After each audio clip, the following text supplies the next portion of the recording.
Hello guys. आज हम लोग बात करेंगे जीन एक्सप्रेशन पे। कैसे जीन एक्सप्रेस होता है, कैसे जीन रेगुलेट होता है, और इसके रिगार्डिंग यूकैरियोटिक सेल्स पे, प्रोकैरियोटिक सेल्स पे कई सारे स्टडी किया गया और उसमें से कुछ मॉडल हमारे सामने आया है। तो आज के टॉपिक में हम लोग क्या क्या बात करेंगे, पहले हम लोग एक लिस्ट बना लेते हैं और फिर हम लोग देखेंगे सबको। तो टॉपिक हम लोग का है जीन एक्सप्रेशन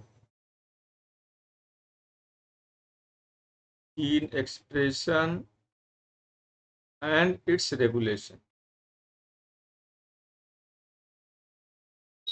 और ये टॉपिक नीट एग्जाम के लिए one of the most toughest conceptual topic है। तो जहाँ पे आप लोग एक बार अगर कॉन्सेप्ट बन गया तो कोई भी क्वेश्चन आप लोग का गलत नहीं होगा। तो हम लोग बात करेंगे, जैसा इसमें क्या क्या बात करेंगे उसको देख लेते हैं हम लोग हैं। तो फर्स्ट ऑफ ऑल हम लोग जनरल बात करेंगे इसको समझने के लिए।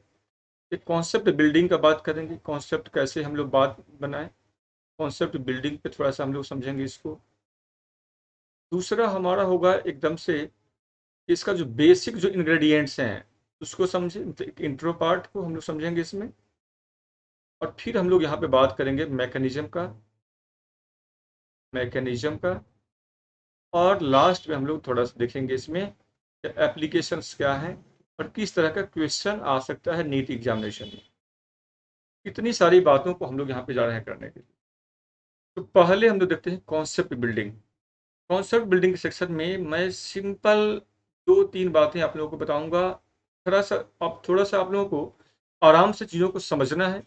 एक बार आप जैसे समझ गए तो पूरा होल कॉन्सेप्ट आपको यूं चुटकियों में बन जाएंगे। आपको जरूरी क्या है, उस कॉन्सेप्ट को समझना है। मैं अक्सर कहता हूं कि जो शुरुआत में जो कॉन्सेप्ट बिल्डिंग वाली जो बात है, आपको अगर ये कॉन्सेप्ट क्लियर हो गया तो आपको आगे कोई दिक्कत ही नहीं होना है और यहीं पे सब कुछ होगा।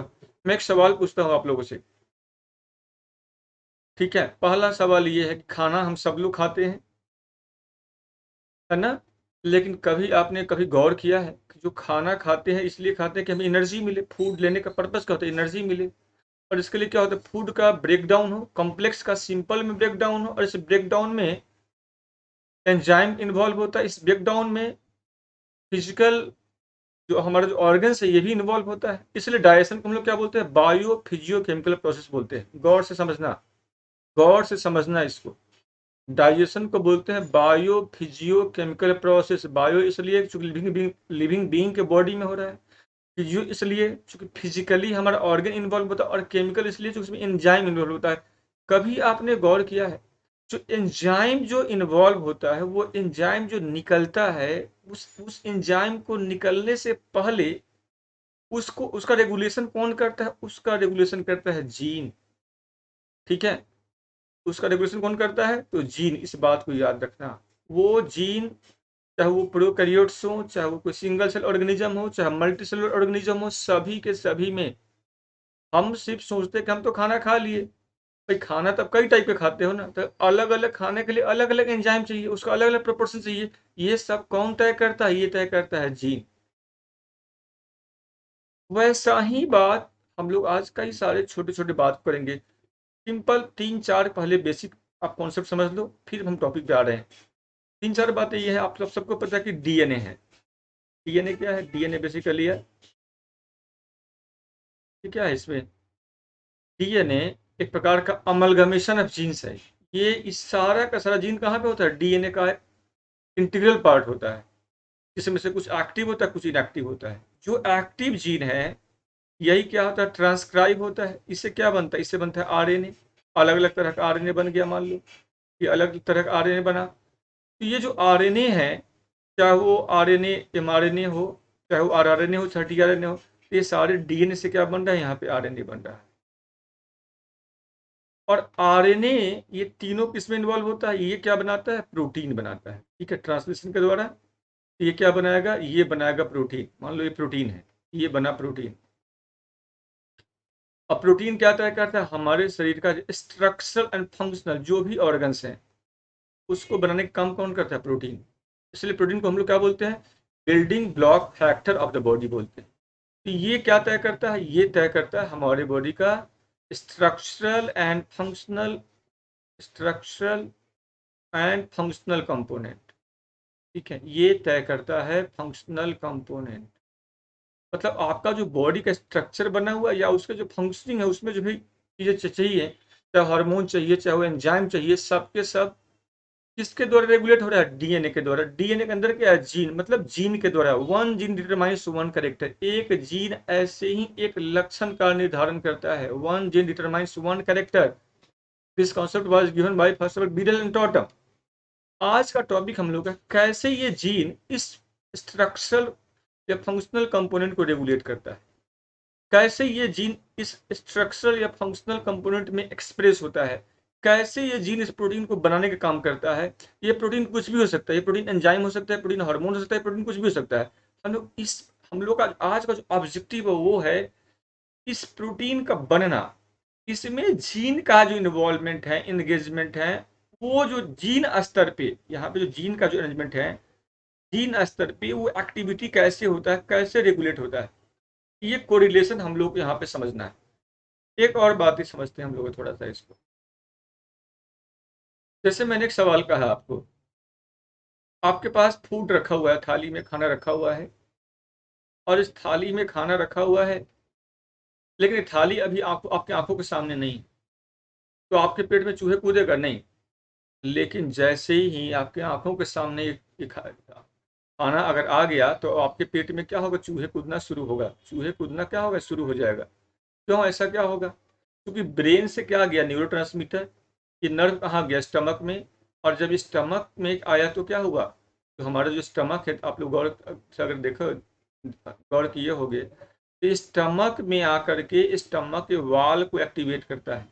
एक्टिवेट करने का मतलब हुआ यहाँ पे जो सेल्स है वो एक्टिवेट होगा। सेल्स का एक्टिवेट होने का मतलब हुआ उसके अंदर का जो डीएनए जो सिस्टम है, जीन का सिस्टम, वो एक्टिवेट होगा। तब जाकर के यहाँ पे एकदम से इन्हें, यहाँ पे क्या बनना शुरू हो जाएगा? यहाँ पे बनना शुरू होगा उस पर्टिकुलर एंजाइम का। ठीक है, अगर आपने खाना खा लिए तो ये एंजाइम उस पर एक्ट करेगा और फूड डाइजेस्ट होगा। अगर आपने खाना नहीं खाया तो चूहा कूदते रहेगा। ठीक है, तो यहाँ पे इस एंजाइम का जो बनना है, और यहाँ पे जो सेल्स हैं, इस सेल्स के अंदर जो होने वाला एक्टिविटी है एंजाइम से इस सेल के अंदर एंजाइम के बनाने वाला जो एक्टिविटी है, जिसके लिए जीन लेवल पर क्या क्या एक्टिविटी होता है, हम लोग उसका बात करने वाले हैं। ठीक है, दूसरा आप ऐसे समझ सकते हैं इसको। सवाल है कि जीन का एक्सप्रेशन जरूरी क्या है? तो जीन एक्सप्रेशन में तीन बातें होती हैं। जीन एक्सप्रेशन जो है ये रेगुलेटेड मैनर में क्यों होना चाहिए? ये रेगुलेटेड मैनर में क्यों होना चाहिए? सवाल ये, एक्सप्रेशन का रेगुलेशन क्यों जरूरी है? एक्सप्रेशन का मतलब क्या हुआ? एक्सप्रेशन का मतलब सिंपल ये हुआ कि जो जीन है ये किस प्रोटीन को बनाता है, ये किस एंजाइम को बनाता है, ये किस स्ट्रक्चर को बनाता है, ये किस फंक्शन को बनाता है, फंक्शन को कॉज करता है। तो ये एक्सप्रेशन है, ये जीन का एक्सप्रेशन। और रेगुलेशन का मतलब हुआ वो प्रोटीन कितना बने, वो एंजाइम कितना बने, वो स्ट्रक्चर कितना बने, वो फंक्शन कितना हो, ये इसका जो कंट्रोल है, दैट आर कॉल्ड रेगुलेशन। आज हम लोग का टॉपिक होगा रेगुलेशन पे। ठीक है, इसके लिए, ठीक है, तो हम लोग चलते हैं थोड़ा सा टॉपिक पे आते हैं और बात करते हैं कि जीन रेगुलेशन क्यों जरूरी है। तो एक बात याद रखिए आप लोग कि जीन रेगुलेशन जरूरी है कुछ कारण से। पहला कारण क्या हो सकता है? ठीक है, growth and development control manner में हो। एक तो होगा ग्रोथ एंड डेवलपमेंट, ये एक कंट्रोल्ड मैनर में हो। ठीक है, ग्रोथ एंड डिफरेंशिएशन, ये एक कंट्रोल्ड मैनर में हो। ठीक है, दो बातें। तीसरा, अननेसेसरी एंजाइम या हार्मोन्स, एंजाइम हो या हार्मोन्स हो, ये सब के सब क्या ऑप्टिमम अमाउंट में बने, न ज़्यादा बने न कम बने। जब ज़रूरत हो तब बने, जब ज़रूरत हो तो नहीं बने। ठीक है, when we felt any kinds of needs then there synthesis will begins, अगर हमें उसकी ज़रूरत नहीं है उसका सिंथेसिस क्या हो, स्टॉप हो जाए। इसलिए जीन का रेगुलेशन ज़रूरी है। ठीक है, ये तमाम वो ऑब्जेक्टिव हैं जिसके लिए जीन रेगुलेशन क्या होता है, ज़रूरी हो जाता है। इसके अलावा हमारे बॉडी में कई सारे जो रिएक्शंस हैं वो चेन रिएक्शंस होता है, वो चेन रिएक्शंस भी कंट्रोल्ड मैनर में हो, इसलिए भी क्या होता है, जीन का ये ज़रूरी होता है। हमारा जो मेटाबॉलिज्म है, मेटाबॉलिक जो इवेंट्स हैं, मेटाबॉलिज्म ये एक कंट्रोल्ड मैनर में हो, तो इन सब के लिए क्या है, जीन का रेगुलेशन ज़रूरी है। इसी दिशा में सब अलग अलग जो साइंटिस्ट थे अलग अलग ऑर्गेनिज्म पे काम कर रहे थे, जिसमें से ठीक है ना, जहाँ पे उन लोगों ने अलग अलग तरीके से जीन के फंक्शंस को रेगुलेट होते हुए देखा था। तो यहाँ पे हम लोग आज बात करेंगे gene regulation, first of all in prokaryotes. हम लोग का आज का टॉपिक है जीन रेगुलेशन इन प्रोकैरियोट्स।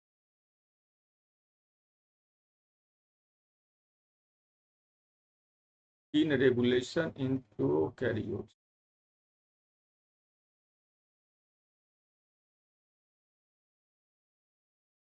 ठीक है।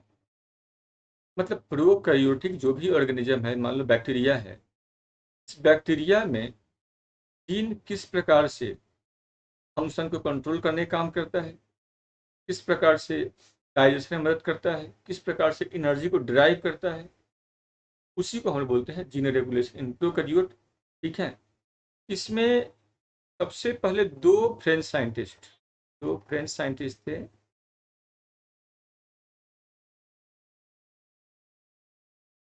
इनका नाम था बेसिकली जोकैब एंड मोनेड। का नाम था जोकैब,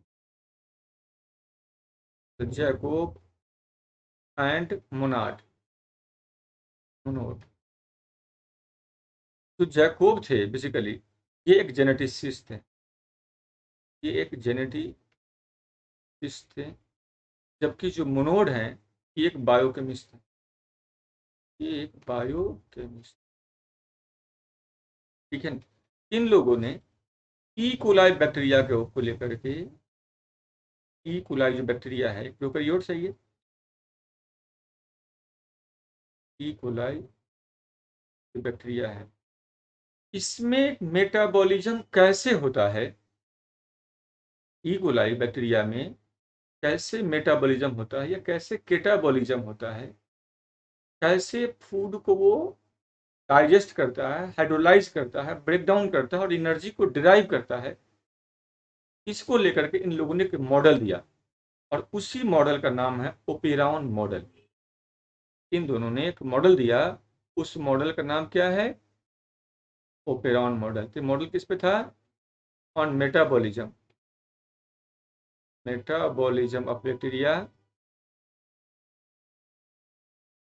together, it proposed a model, ठीक है, of gene regulation, he proposed, whether they proposed, बेटी they proposed a model about gene regulation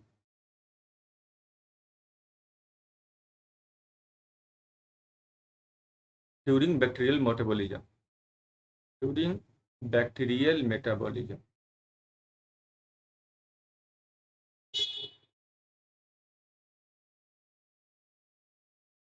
मतलब बैक्टीरिया के मेटाबॉलिज्म के दौरान किस प्रकार से जीन पूरे प्रोसेस को रेगुलेट करता है, इस पे इन लोगों ने एक मॉडल दिया।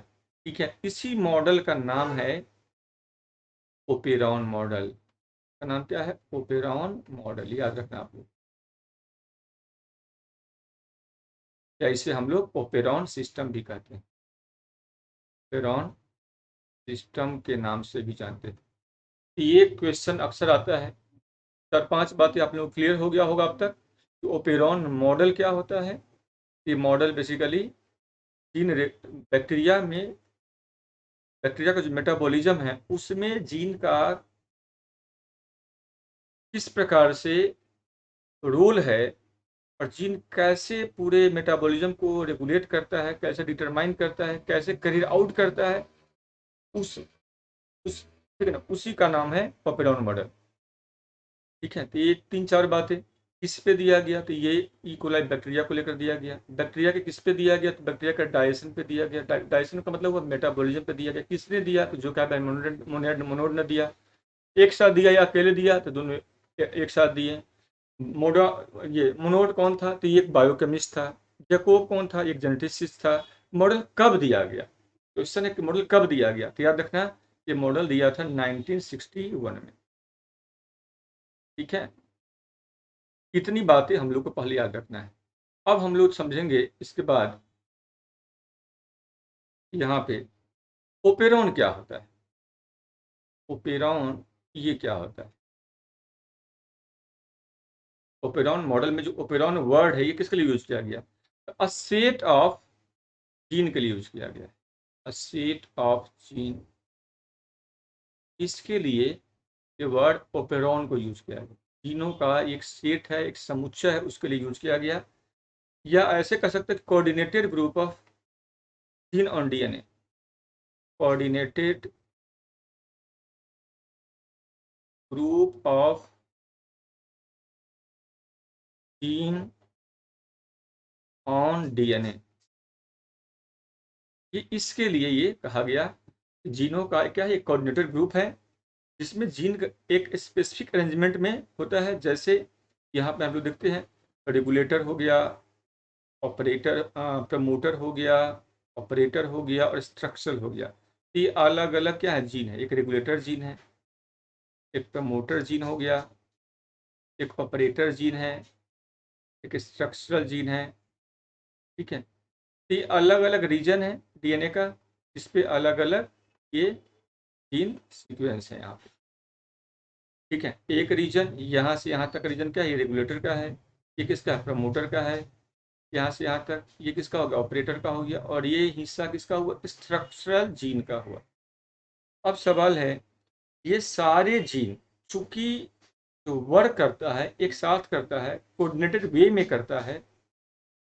ठीक है, रेगुलेशन का जो प्रोसेस है जिसमें सारा जीन एक साथ मिलजुल कर करता है इस काम को, इसलिए हम लोग यहाँ पे हम लोग वर्ड यूज करते हैं coordinated group of gene on DNA और a set of gene on DNA that regulate metabolism in bacteria are called operon. ऐसे ही जीन समुच्चय को हम लोग ओपेरॉन कहते हैं। अब ये जो ओपेरॉन है ये कई तरीके का होता है। ठीक है, ये ओपेरॉन क्या है, ये कई प्रकार के हैं। हम लोग आज इस ओपेरॉन की बात करने वाले हैं। ठीक है, इसको हम लोग ब्रॉडली दो ग्रुप में बांटते हैं। एक है लैक ओपेरॉन, एक क्या है लैक ओपेरॉन, और एक क्या है ट्रिप ओपेरॉन। ट्रिप ओपेरॉन,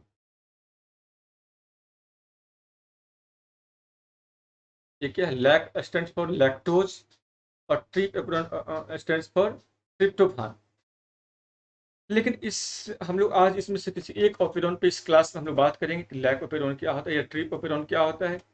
लेकिन जहां तक बात रही इन जीनों के काम का, जो ओपेरॉन में जो जीन है अल्टीमेटली क्या ओपेरॉन है, तो ओपेरॉन में अलग अलग जो जीन है, चाहे वो रेगुलेटर हो, चाहे वो प्रमोटर हो, चाहे वो ऑपरेटर हो, चाहे वो स्ट्रक्चरल हो, ये जीनों का अलग अलग काम भी है। अगर मैं एक डायग्राम बना दूं आप लोगों को समझने के लिए, ठीक है, तो आप यहाँ पे इसको ऐसे समझ सकते हो कि ये है मान लो लैक ओपेरॉन का, मैंने अलग अलग जीन का मैं डायग्राम अगर बना दूं और यहाँ पे लिखूं, एक बार आपको थोड़ा सा आप लोगों को, ये मान लो स्ट्रक्चरल पार्ट, स्ट्रक्चरल से पहले कौन सा पार्ट होता है, ऑपरेटर। ऑपरेटर से पहले कौन सा पार्ट होता है, यहाँ पे प्रमोटर। प्रमोटर से पहले कौन सा पार्ट होता है, यहाँ पे रेगुलेटर। ठीक है, तो उस सारे पार्ट का अलग अलग काम। स्ट्रक्चरल जो पार्ट है, ठीक है, इसे याद रखना, ये मेन क्या है, ये ट्रांसक्रिप्शन में पार्ट भाग लेता है, ये ट्रांसक्राइब होता है, ट्रांसक्रिप्शन। यहाँ पे जो जीन है वो क्या होगा, ट्रांसक्राइब होगा। ट्रांसक्राइब होगा तो क्या बनेगा, आरएनए बनेगा ये। और जब ये ट्रांसलेट होगा तो क्या बनेगा, प्रोटीन बनेगा। ये ट्रांसलेट होगा तो क्या बनेगा, प्रोटीन बनेगा। ये क्या करता है, ये ट्रांसक्राइब करने का काम करता है किसको, mRNA को, ट्रांसक्राइब द mRNA। ऑपरेटर, दूसरा पार्ट, ऑपरेटर का काम क्या है, receive the product of regulator. Operator का नाम याद रखना, ये क्या करता है, रेगुलेटर के प्रोडक्ट को रिसीव करता है, ये receive the product of regulator, product of regulator. Regulator जो भी बना चीज बनाएगा उसको लेने का काम कौन करेगा, ये ऑपरेटर, याद रखना इसको। रेगुलेटर का प्रोडक्ट को रिसीव कौन करेगा, तो ये रिसीव करेगा, यहाँ पे ऑपरेटर रिसीव करेगा, इसको याद रखना है आप लोगों को। अब नेक्स्ट क्वेश्चन यहाँ बनता है कि प्रमोटर क्या करता है। ये जो प्रमोटर देख रहे हो, ये जो रीजन है प्रमोटर वाला, ठीक है, इसका मेन काम ये होता है, ये प्रोवाइड करता है attachment site for RNA polymerase. मैं यहाँ लिख दे रहा हूँ, प्रोवाइड अटैचमेंट साइट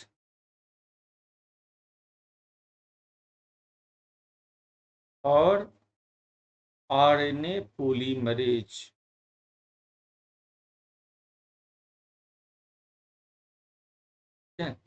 जहां भी लास्ट में ase word as a suffix जुड़ा हुआ हो, समझना कि वो क्या है, वो एंजाइम है। आरएनए पॉलीमरेज क्या है, ये एंजाइम है, और उस एंजाइम के लिए ये क्या करता है, एक प्लेसमेंट साइट ये अवेलेबल कराता है।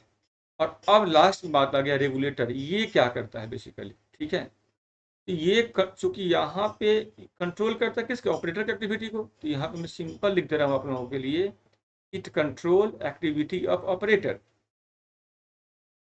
It control activity of operator. ये ऑपरेटर की एक्टिविटी को कंट्रोल करता है। देखो, रेगुलेटर क्या किया, ऑपरेटर कंट्रोल करता है, प्रमोटर क्या कर रहा है, आरएनए को, जो पॉलीमरेज है उसको अटैच होने के लिए ये साइट प्रोवाइड करता है। अल्टीमेटली जो मेन फंक्शन किसका है, स्ट्रक्चरल का, जो स्ट्रक्चर है ये, इसका क्या है, मेन फंक्शन है, क्योंकि यही ट्रांसक्राइब करेगा एमआरएनए को और यही ट्रांसलेट होगा प्रोटीन में, और जो प्रोटीन का जो फंक्शन होगा वो फंक्शन यहाँ पे होना है। इन जनरल आप उसको याद रखना, इन जनरल याद रखना, स्ट्रक्चरल का टोटल वर्किंग मैकेनिज्म डिपेंड होता है ऑपरेटर पे, ऑपरेटर का जो काम करना है डिपेंड होता है रेगुलेटर पे, ठीक है। अगर ऑपरेटर किसी कारण से ब्लॉक है तो फिर स्ट्रक्चरल कोई काम नहीं करेगा। अगर ऑपरेटर ब्लॉक नहीं है तभी प्रमोटर पे जुड़ा हुआ जो एंजाइम है अपना एक्टिविटी आगे कैरी ऑन करेगा और स्ट्रक्चरल फिर काम करेगा। अगेन मैं रिपीट कर दे रहा हूँ, स्ट्रक्चरल का जो काम करना है, जो फंक्शनिंग है, जो रोल है, जो रिस्पॉन्सिबिलिटी है, वो तभी करेगा, ठीक है, जब ऑपरेटर ब्लॉक नहीं होगा। अगर ऑपरेटर ब्लॉक है किसी कारण से तो स्ट्रक्चरल अपना काम नहीं करेगा। बात समझ रहे हो, तो याद रखिएगा ये इन चारों का फंक्शन में कोऑर्डिनेशन है। इस कोऑर्डिनेशन को हम लोग को यहाँ पे क्लियर रखना है। अब इसी पे हम लोग जब आगे आते हैं, बात करेंगे हम लोग लैक ओपेरन पे, तो ये और क्लियर हो जाएगा। अब हम लोग बात करने आ रहे हैं मैकेनिज्म ऑफ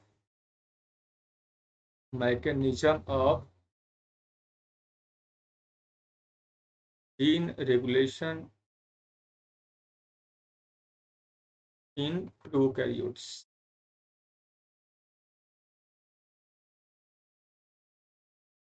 और मतलब इकोलाई मेटाबॉलिज्म। आज का सब्जेक्ट क्या है, इकोलाई का जो मेटाबॉलिज्म है उसमें जीन का रोल क्या होता है। अब इस मैकेनिज्म को समझते हैं, ठीक है। इसके लिए जो मॉडल दिया था उसी मॉडल का नाम क्या है, लैक ओपेरॉन, का नाम क्या है, लैक ओपेरॉन। और प्रोकैरियोट में जो लैक ओपेरॉन है, प्रोकैरियोट्स में जो लैक ओपेरॉन है, यहाँ पे अगर गौर से देखोगे आप लोग तो यहाँ पे जो जीन का जो अरेंजमेंट होता है वो कैसा है, देखते हैं,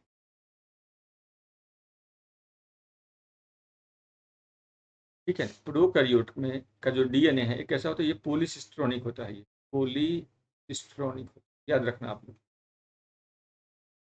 मतलब एक फंक्शन को ही ठीक है, कैरी करने में कई सारे जीन का इन्वॉल्वमेंट होता है। वैसे अरेंजमेंट को हम बोलते हैं पॉलीसिस्ट्रोनिक अरेंजमेंट।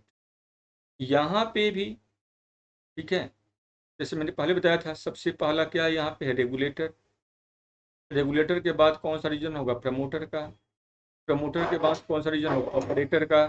और ऑपरेटर के बाद कौन सा रीजन होगा, तो एक्स वाई और जेड। याद रखना एक्स वाई जेड क्या है बेसिकली, तो एक्स वाई जेड है, ये तीनों के तीनों, ये जो हिस्सा है ये स्ट्रक्चरल जीन का पार्ट है। ये तीनों के तीनों पार्ट देखते हो, ये स्ट्रक्चरल जीन का पार्ट है। ये क्या है, स्ट्रक्चरल जीन। ठीक है, इतना याद रखना आप लोगों को। कहीं कई दफा हम लोग इसको एक्स वाई जेड नहीं कह करके हम लोग जो किताबी भाषा हम लोग क्या पढ़ते हैं, इसको लैक जेड कहते हैं। Lac Z. इसको हम लोग क्या कहते हैं, लैक वाई। और इसको हम लोग क्या कहते हैं, लैक ए कहते हैं। तो किताबी जो भाषा है ये लैक जेड, लैक वाई और लैक ए। तो स्ट्रक्चरल जिन ये तीनों, आप एक्स वाई जेड लिख सकते हो, ए बी सी लिख सकते हो, ये अपने हिसाब से हम सोच सकते हैं। हाँ, जो हमारे बुक में एनसीईआरटी में है तो लैक जेड, लैक वाई और लैक ए नाम से दिया हुआ है लैक्टोज के केस में।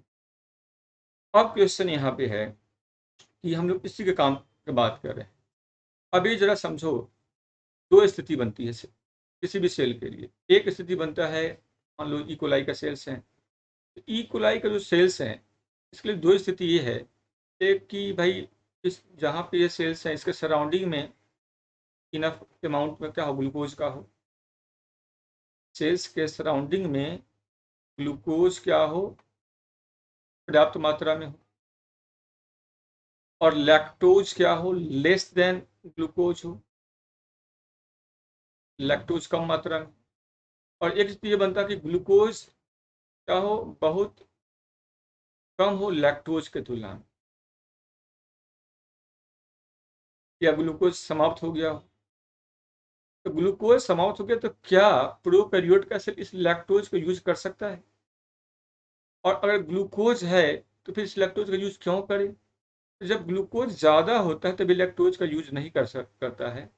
और जब ग्लूकोज क्या होता है, कम हो जाता है, तभी लैक्टोज का यूज शुरू कर देता है। जब लैक्टोज का यूज नहीं कर रहा है तो उस समय ये पूरा जो मैकेनिज्म है क्या होगा, ये ऑफ स्टेट में होगा। और जब ये लैक्टोज का यूज करना शुरू करेगा तब ये मैकेनिज्म क्या होगा, ऑन स्टेट में हो जाएगा। ठीक है, एक स्टेट क्या है, ऑफ, और एक स्टेट क्या होता है, ऑन स्टेट। अब यहाँ पे समझते हैं हम लोग इसी बात को, ऑफ कब होगा, जब ग्लूकोज ज़्यादा है और लैक्टोज बिल्कुल नहीं है, लैक्टोज की ज़रूरत नहीं है। और दूसरा क्या है, जब ग्लूकोज कम है और अब लैक्टोज को यूज करना उसकी मजबूरी हो गई है, तब ये सिस्टम क्या होगा, ऑन होगा। कैसे ये ऑन होता है, तो लैक ओपेरन जो कॉन्सेप्ट है उसमें दो बातें हैं कि लैक ओपेरन कब ऑफ होगा और कब ऑन होगा। अब जरा सा हम लोग देखते हैं इसी को। ऑफ में क्या होता है, जब लैक ओपेरन सिस्टम जब ऑफ होता है उसमें क्या होगा, था मतलब उस समय तो जो रीजन यहाँ पे देखो, अब यहाँ पे रेगुलेटर है, और ये हो गया प्रमोटर, ये हो गया ऑपरेटर, और ये तीन जीन है। ये तीन क्या, स्ट्रक्चरल जीन है। स्ट्रक्चरल याद रखना, ये क्या है, स्ट्रक्चरल जीन। अब स्ट्रक्चरल जीन का नाम क्या है, तो जेड, लैक वाई और लैक ए। और मैंने पहले ही बताया था आप लोगों को, स्ट्रक्चरल जीन का काम क्या है, ट्रांसक्राइब होना। जब ट्रांसक्राइब होगा तो प्रोटीन का निर्माण करेगा या एंजाइम का निर्माण करेगा। लेकिन ये ट्रांसक्राइब तब न होगा जब ये ऑपरेटर, ठीक है, ऑफ होगा। ऑपरेटर का ऑफ होने का मतलब हुआ या ऑन होने का मतलब हुआ, देखो रेगुलेटर क्या करता है, ऑफ यहाँ पे का मतलब हुआ कि रेगुलेटर इस ऑपरेटर को बाइंड किए हुए है, बांध के रखे हुए है, इसको चालू नहीं होने दे रहा है। क्यों नहीं चालू होने दे रहा है, एक्टिवेट नहीं होने दे रहा है, क्यों नहीं होने दे रहा है?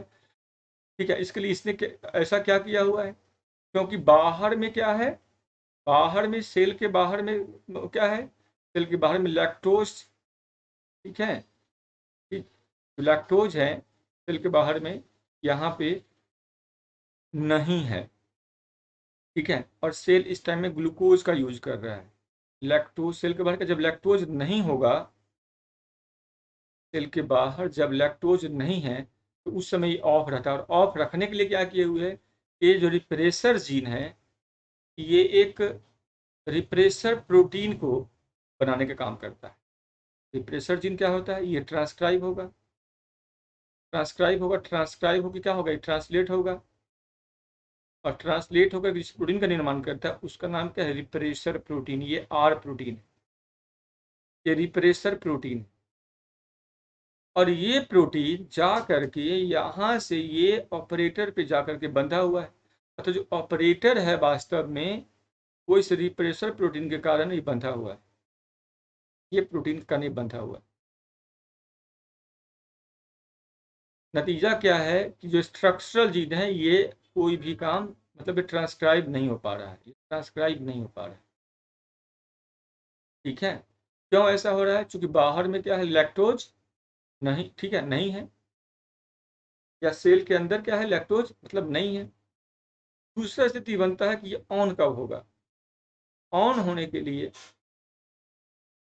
लैप ओपेरन को ऑन होने के लिए दो कंडीशन क्या होना चाहिए, कंडीशन वहां पे भी यही है। एक तरफ देखो आप, ये स्ट्रक्चरल जीन हो गया, कौन कौन सा, ZYA, और यहाँ पे क्या है, ये है ऑपरेटर, और ये रीजन क्या है, प्रमोटर, और ये रीजन क्या है, रेगुलेटर का। अब बाहर में क्या है, लैक्टोज है, बाहर में क्या है, लैक्टोज है, लैक्टोज का आइसोमर जो एलो लैक्टोज है ये भी है। और जब ये सेल के मेम्ब्रेन है, मान लो सेल के मेम्ब्रेन के अंदर से लाने का काम कौन करता है, इसको अंदर लाने का काम करेगा परमीएज। परमीएज क्या है, एक ट्रांस मेम्ब्रेन चैनल प्रोटीन होता है, तो लाने का काम कौन करेगा, परमीएज। परमीएज क्या है, एक ट्रांस मेम्ब्रेन ये चैनल प्रोटीन है ये। तो इस लैक्टोज या इसके आइसोमर एलो लैक्टोज को लाने का काम करता है। लाने के बाद अब एलो लैक्टोज यहाँ पे आ गया, और इधर से जो ये जो जीन देख रहे हो, जो रेगुलेटर जीन है, ये ट्रांसक्राइब हुआ, ये जीन क्या हुआ, ट्रांसक्राइब हुआ। ट्रांसक्राइब होने के बाद क्या होगा, ट्रांसलेट होगा। अब ये प्रोटीन का क्या बनाएगा, रिप्रेसर प्रोटीन। ये क्या बनाया, रिप्रेसर प्रोटीन बनाया। ये प्रोटीन क्या हुआ, इस एलो जो लैक्टोज है इससे जाकर के बाइंड हो गया, इस एलो लैक्टोज से जाकर के अभी बाइंड हो गया। ठीक है, तो जैसे ही एलो लैक्टोज से जाकर के बाइंड हुआ, अब क्या होगा, ऑपरेटर बाइंड होने के कारण, ठीक है, ये ऑपरेटर के पास नहीं जाएगा, ठीक है, ऑपरेटर के पास ये नहीं पहुंच पाएगा। क्यों ऐसा होता है, क्योंकि ये जो रिप्रेसर प्रोटीन है इसका जो एफिनिटी होता है इन कंपेयर टू ऑपरेटर इस एलो लैक्टोज के प्रति ज्यादा होता है। इस एफिनिटी ज्यादा होने के कारण ये ऑपरेटर को छोड़ करके ये क्या हुआ, एलो लैक्टोज के पास आकर के जुड़ा हुआ होता है, और ये यहाँ पे ये बंधा हुआ है। अब जो लैक्टोज जो है, तो देख रहे हो यहाँ पे लैक्टोज के मान लो 50 मॉलिक्यूल है, उसमें से कुछ मॉलिक्यूल एलो लैक्टोज का होता है, शेष क्या है, लैक्टोज का है। जो लैक्टोज है वो अब अंदर तो आ चुका है। अब वैसे में जब ये ऑपरेटर बंधा हुआ नहीं है, ये ब्लॉक नहीं है, तो यहाँ पे याद रखना, यहाँ पे जो आरएनए पॉलीमरेज है वह जाकर के यहाँ पे अटैच है।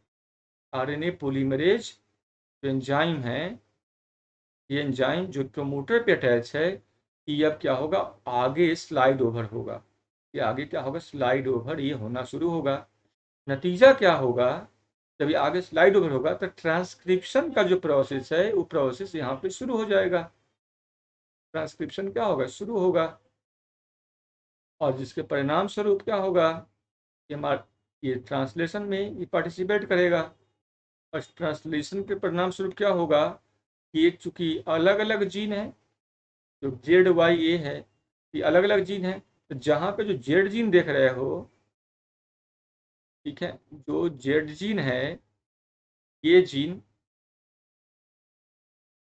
ये वाई जीन, और ये जो ए जीन है, ठीक है, ये अपना अपना काम शुरू करेगा। तो जेड जीन का काम क्या है? ये बनाता है basically beta galactosidase enzyme. Beta galactosidase enzyme. जो वाई जीन है ये क्या करेगा? ये बेसिकली बनाएगा परमेज एंजाइम को, ठीक है। और जो ए जीन है ये ट्रांस एसिटाइलेज एंजाइम को बनाएगा, ट्रांस एसिटाइलेज एंजाइम को बनाएगा। अब beta galactosidase enzyme Z gene बनाया, ठीक है। वाई जीन परमेज एंजाइम को बनाया और ट्रांस एसिटाइलेज इसको बनाया ए जीन। अब इन तीनों का काम क्या है? ठीक है, ट्रांस एसिटाइलेज इसका काम है कि ट्रांसफर करता है स्टाइल ग्रुप को। परमेज ये लैक्टोज को यहाँ पे लाने का काम कर रहा है, जो चैनल प्रोटीन देख रहा है उसकी तरह ही काम करता है, और ये लैक्टोज को सेल के अंदर लाने का काम करता है। और बीटा ग्लैक्टोसाइडेज जो एंजाइम है, ठीक है, ये क्या करेगा? यही वो एंजाइम है जो जो लैक्टोज जो आ रहा है उस लैक्टोज का ब्रेक डाउन करेगा। ये लैक्टोज का ये ब्रेक डाउन करेगा। जब लैक्टोज का ब्रेक डाउन किस में होता है? ये इसका ब्रेक डाउन होगा दो मॉलिक्यूल में, और वो दोनों मॉलिक्यूल का नाम क्या है? वो है गैलेक्टोज प्लस ग्लूकोज। इसको याद रखना आप लोग, गैलेक्टोज प्लस ग्लूकोज में। तो गैलेक्टोज प्लस ग्लूकोज लैक्टोज को बदलने का काम किया। लैक्टोज को अब ये बदलना जो कन्वर्जन है, ब्रेक डाउन है, वास्तव में होता क्या है? ये होता है हाइड्रोलाइसिस। ये क्या है? हाइड्रोलिसिस प्रोसेस है। और इस हाइड्रोलिसिस के द्वारा लैक्टोज कन्वर्ट होता है गैलेक्टोज में और ग्लूकोज में, और इसमें जो एनर्जी जो निकल लिबरेट होता है उस एनर्जी जो बैक्टीरिया वो यूज करता है अपने नॉर्मल फिजियोलॉजिकल फंक्शंस के लिए। तो ये वो होल प्रोसेस है। अगेन अगेन मैं रिपीट कर दे रहा हूँ, ठीक है। मतलब हम क्या देख रहे हैं यहाँ पे? लैक्टोज एब्सेंट है तो ये सिस्टम क्या है? ऑफ है। लैक्टोज क्या है? प्रेजेंट है तो ये सिस्टम क्या हो गया? ऑन हो गया। जब ये ऑफ है उस समय ऑपरेटर क्या है? ये ऑपरेटर क्या है? ये बंधा हुआ है। जब ये ऑन है ऑपरेटर क्या है? ये फ्री है, ये बंधा हुआ नहीं है। किससे? किससे नहीं बंधा हुआ है? रिप्रेसर प्रोटीन से। यहाँ पे रिप्रेसर प्रोटीन क्या हुआ? उसको बांध लिए, उसको बांधने के लिए कोई नहीं है, किसी को बांध लिया। और यहाँ पे बांधने के लिए इसके पास क्या आ गया? इससे भी ज्यादा इसका चहेता आ गया। वो क्या है? एलोलैक्टोज। इससे बंधा हुआ है, इससे ज्यादा चहेता है इसका है, इसलिए ये इससे नहीं बंधा हुआ है। नतीजा क्या हुआ? ये प्रोसेस कैरी ऑन होगा। ये जो आरएनए पॉलीमरेज एंजाइम है ये मूव ऑन होगा, ठीक है। तो हमेशा याद रखना पोजीशंस, और ये सारा जो देख रहे हो ये जीन है, पूरे सेट ऑफ जीन को हम लोग क्या बोलते हैं? Operator gene. तो आज हम लोगों ने बात किया लैक ओपेरन पे। उम्मीद करता हूँ कि मैकेनिज्म समझ गए होंगे आप लोग।